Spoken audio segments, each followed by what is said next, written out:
ಆತ್ಮೀಯ H16 news ಅರ್ಥಾತ್ ಸಿದ್ದರಾಮಯ್ಯ ಸ್ವಾಗತ. ನಾನು ನಿಮ್ಮ MI ಅಥವಾ ಮಲ್ಲಪ್ಪ ಜೋತಾವರ್. ಆದ್ಮೇಲೆ ನಾನು ಇವತ್ತು ವಿಶೇಷವಾಗಿ ಮೋದಿಯವರು ನಾನು ಎಲ್ಲರೂ ಶಾಶ್ವತರಿರಬೇಕು ಅಂತ ಬಯಸ್ತಾ ಇರ್ತೀನಿ.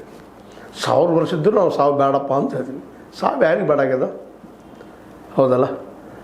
ಆಲ್ರೆಡಿ ಇದೇ ಸೆಪ್ಟೆಂಬರ್ಗೆ ನಮ್ಮ ಮೋದಿಯವರಿಗೆ 76 ವಯಸ್ಸು. ಆಲ್ರೆಡಿ ಅವರೇ ಮಾಡಿದೊಂದು ಡಿಸಿಷನ್ ಏನಪ್ಪ ಅಂದರೆ 75 ದಾಟಿದವರೆಲ್ಲರೂ ರಿಟೈರ್ ಆಗಬೇಕು, ಮಾರ್ಗದರ್ಶಿ ಮಾಡೋದ್ರಲ್ಲಿ ಕೊಡಬೇಕು ಅಂತೇಳಿ ನಮ್ಮ ಗೊತ್ತದ ನಿಮಗೆ ಆಡ್ವಾಣಿಯವರನ್ನ, ಮುರಳಿ ಮನೋಹರ್ ಜೋಶಿ ಅವ್ರನ್ನ, ಇನ್ನುಳಿದ ತಮಗೆ ಆಗದಂಥ ವಯಸ್ಸಲ್ಲಿ ಸೀನಿಯರ್ ಇದ್ದ ಮುರಳಿ ಮನೋಹರ್ ಜೋಶಿ ಇನ್ನುಳಿದವ್ರನ್ನ ಮಾರ್ಗದರ್ಶಕ ಮಂಡಳದಲ್ಲಿ ಕಳಿಸಿದ್ರು. ಇವತ್ತು ಅವ್ರಿಗೆ ಈ ಪಾಳೆ ಬರ್ತಾ ಇದೆ. ಹೇಳಿದ್ನಲ್ಲಿ ನಿಮಗೆ ಸಾವು ಯಾರನ್ನೂ ಬಿಟ್ಟಿಲ್ಲ. ವಾಜಪೇಯಿ ಅವ್ರು ತಿರ್ಕೊಂಡ್ರು, ಇಂದಿರಾ ಗಾಂಧಿ ಅವ್ರು ತಿರ್ಕೊಂಡ್ರು, ನೆಹರು ತಿರ್ಕೊಂಡ್ರು, ಗಾಂಧಿ ತಿರ್ಕೊಂಡ್ರು. ಯಾರು ಸಾವಿಲ್ಲದ ಮನೆಯ ಸಾಸುವೆತ ಅಂತ ಬುದ್ಧ ಹೇಳಿದ್ವು ನೆನಪಿರಬೇಕು ನಿಮಗೆ ಕತೆ. ಅಂದರೆ ಎಲ್ಲರ ಮನೆಯಲ್ಲಿ ಸಾವದ. ಹಂಗೆ ಇಲ್ಲಿಗೂ ನಮ್ಮ ಮೋದಿಯವ್ರನ್ನೂ ಸಾವಿಗೆ ಬೇಕಾಗಿಲ್ಲ.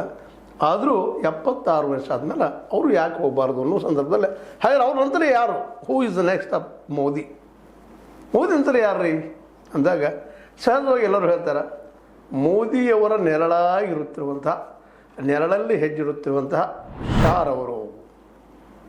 ಅದಕ್ಕಾಗಿ ಶಾರವರನ್ನು ಉಪ ಪ್ರಧಾನಿ ಮಾಡಲಿಕ್ಕೆ ಹೊರಟಿದ್ದಾರೆ ಮೋದಿಯವರು ಅಂತೇಳಿ. ಆದರೆ ಇದು ನಿಜವಾಗಿಯೂ RSSನಲ್ಲಿ ಒಪ್ಪಿಗೆ ಇದೆಯಾ?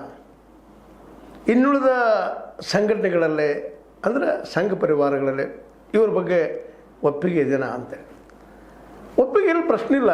ಮೋದಿಯವ್ರು ಹೇಳಿದ್ರೆ ಫೈನಲ್ ಮುಗಿದು ಹೋಗಿಬಿಡ್ತು ಅನ್ನುವಂಥ ಸ್ಥಿತಿ ಇವತ್ತದ. ಯಾಕಂದರೆ 2029 ಸಹಿತ ಮೋದಿಯವ್ರು ಗೆಲ್ಲೋದಕ್ಕೆ ಏನು ಬೇಕಂದೆಲ್ಲ ಮಾಡ್ಕೊಂಡಿದ್ದಾರೆ. ಎಲ್ಲ ವ್ಯವಸ್ಥೆನೂ ಅವ್ರ ಪರವಾಗಿದ್ದ.